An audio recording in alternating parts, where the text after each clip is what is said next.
Thank you, your kind introduction, Dr. Lee. Good afternoon, everyone. My name is Jimin Kim, and I am from Department of Radiology of Eunpyeong St. Mary Hospital, Korea.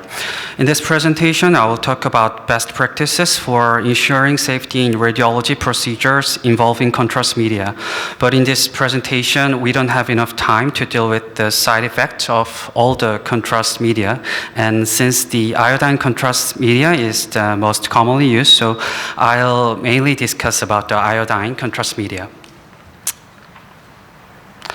This slide is disclosure about the funding and support I have received, but there's nothing to disclosure in relation to this presentation. Here are the contents which are based on revised Korean contrast guideline published in 2022, and therefore I strongly recommend you read this guideline after this presentation. Then let's start with the contrast media. Iodine is an essential resource found in seawater, freshwater, and some areas. Iodine is used for a variety of scientific and commercial purposes and is also an important nutrient for humans. Most of the world's iodine is in Chile, Japan, and United States, and is most buried in Chile's Atacama Desert as cauliflower form. This is the Atacama Desert in Chile. These pictures about transported iodine from desert to facilities and processed for various purposes. Let's move on to next chapter about contrast selection and allergy prevention. To prevent allergic reaction of contrast media, it is safe to select different contrast agents if patient has a history of moderate to severe adverse reactions. In addition, when pre-medication was performed with replacement of contrast media, the rate of hypersensitivity reaction was further lowered. Therefore, it is necessary to prepare various types of contrast media in advance in the hospital to change the contrast media and promote the safety of the patients. But pre-screening intradermal test is another important issue. In 2017, the Korean Consumer Agency even distributed a press release to the effect that pre-screening skin tests were very necessary in Korea. And the Korean Academy of Asthma and Korean Society of Radiology refuted those unnecessariness. Pre-examination skin tests which lacks academic grounds not only adds to the patient's pain but also causes waste of human material and time in medical institutions. Nevertheless, it is very unfortunate that many hospitals are still conducting unnecessary tests in preparation for anxiety or possible medical lawsuits, and it is considered to be a matter to be corrected. So rather, it is more important to conduct thorough questionnaire on the past history of contrast agent hypersensitive reactions and to properly administer pre-medication and change contrast agents as suggested in the guideline. Because according to many guidelines, pre-screening skin test is not useful in minimizing reaction risk. However, one thing to distinguish is that skin test is not necessary in all cases, but only as a pre-screening test for all patients. Several studies have proven that contrast agent skin tests can be a very useful tool for finding alternative contrast agents in patients with a history of moderate to severe hypersensitive reactions, which is expected to be highly utilized in the future. Therefore, contrast media skin test may also be useful in selecting a safe contrast media in patients with moderate to severe hypersensitivity reaction. These results suggest that the selection of an alternative contrast media based on a skin test can be reduce the recurrence and severity of the hypersensitive reaction. And the next chapter is about renal function. Appropriate patient evaluation and communication between radiologists and clinicians prior to administering contrast agents are very important, and consideration of an individualized risk-benefit assessment is recommended. Among the risk factors, patient factors include baseline renal dysfunction and NKI, and the procedure-related factors include exposure to the kidney through the first pass arterial injection or a larger amount, and multiple injection within 48 to 72 hours with high osmotic pressure. In patient with AKI, if acute exacerbation of CKD is suspected, or if contrast media is administered in hospital, within 7 days is recommended as the time of renal function test. Oops, sorry. Otherwise, renal function test values within 3 to 6 months can be used. In case of emergency use of contrast media, check whether it is possible to get renal function test and proceed the examination.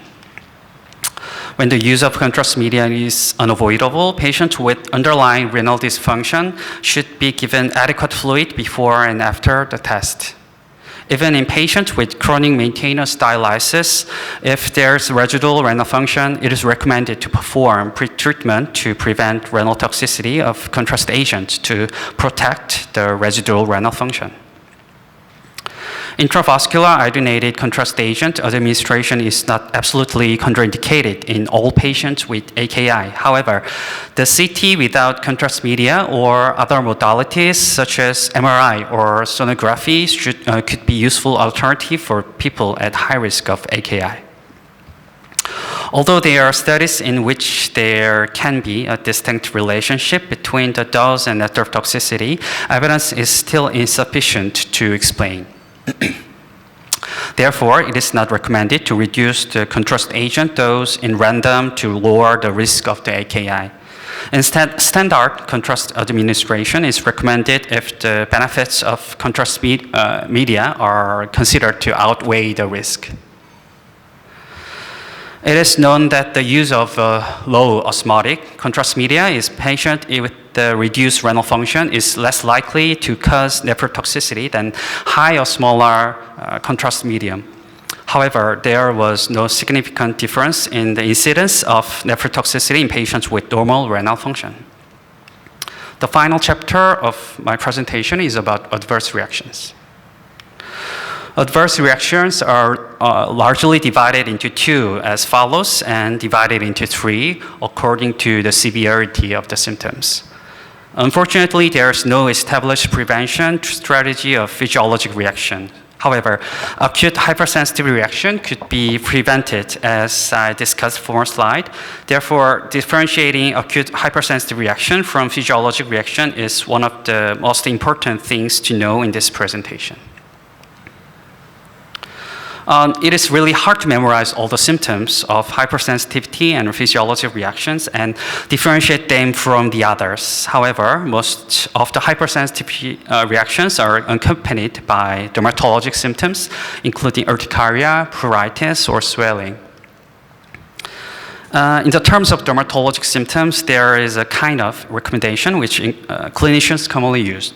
Let's consider the face, torso, upper, and lower limbs are 4 parts.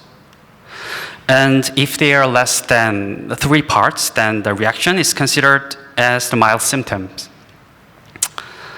And dermatologic symptoms get worse and extensive with the severity, of course. In addition, if a patient shows respiratory-related symptoms, it should be considered as more than moderate or severe hypersensitive reaction. Especially anaphylaxis is one of the most important hypersensitive reactions and super emergency. So patient with anaphylaxis can present severe hypertension and it can take a patient's life. So we should inject the epinephrine without delay, and I will discuss treatment in the next slide. Unfortunately, radiologists are not familiar to treatment, but however, we should memorize treatment strategy regarding hypersensitive reaction. In the case of mild symptoms, chlorpheniramine is administered, and if the symptoms improve, patient can go home.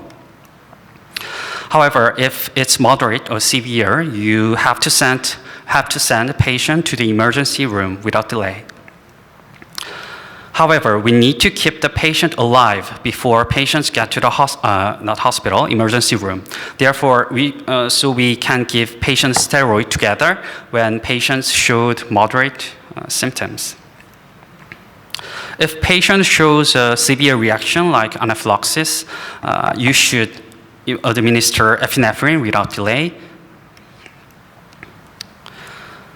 So this is probably my final slide. To summarize, first, you should check the patient past history and change the contrast media.